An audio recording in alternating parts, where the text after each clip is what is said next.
Vamos ver então nessa aula como que as configurações podem ser herdadas de grupos pais para grupos filhos. Para que a gente possa recordar como foi criado nossos grupos, vamos vir aqui então em gestor de grupos. Nós temos a seguinte diagramação. Nós temos aqui professor, administrador, o professor que dá aula de administração, dá aula de pedagogia, e o assistente do professor de pedagogia. Nós colocamos o professor dentro do grupo registrado para que ele pudesse herdar as opções definidas no grupo registrado. Isso a nível de configuração global.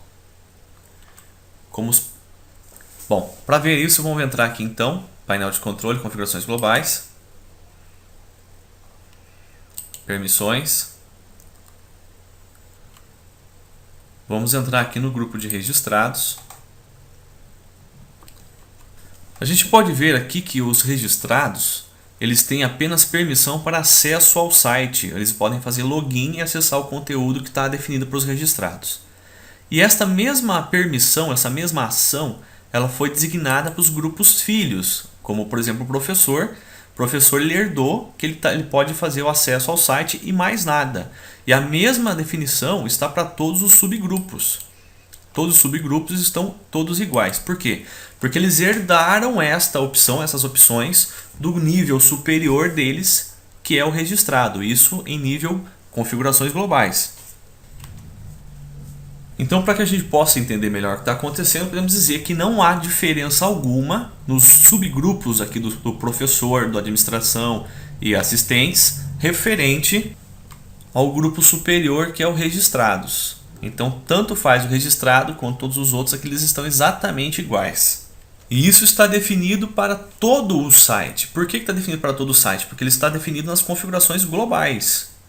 Então, se eu quisesse que cada um deles tivesse acesso restrito ou um acesso diferenciado para cada tipo de ação, eu posso definir agora aqui separadamente.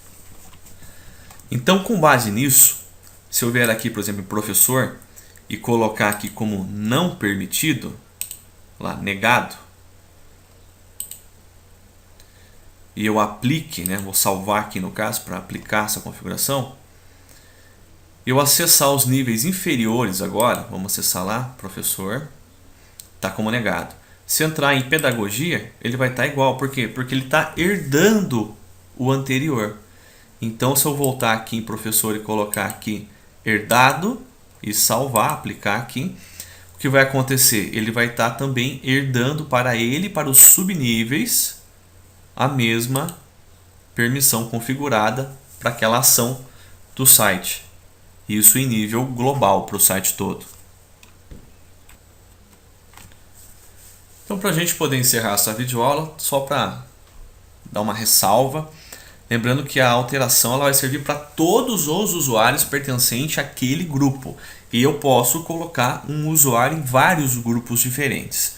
Então eu tenho que tomar cuidado, é isso que eu estava falando no começo, que eu estava explicando a CL, que eu tenho que pensar bem na hora de montar isso aqui, porque ele é bem complexo, mas ele não é tão difícil de trabalhar. Desde que você tenha experiência, desde que você entenda bem e você pratique, para que você ganhe essa experiência. Em nível de site para pequenas empresas, você não vai precisar muito do ACL. Já seria mais para desenvolvimento de grandes portais de notícias, para sites de vendas e assim por diante.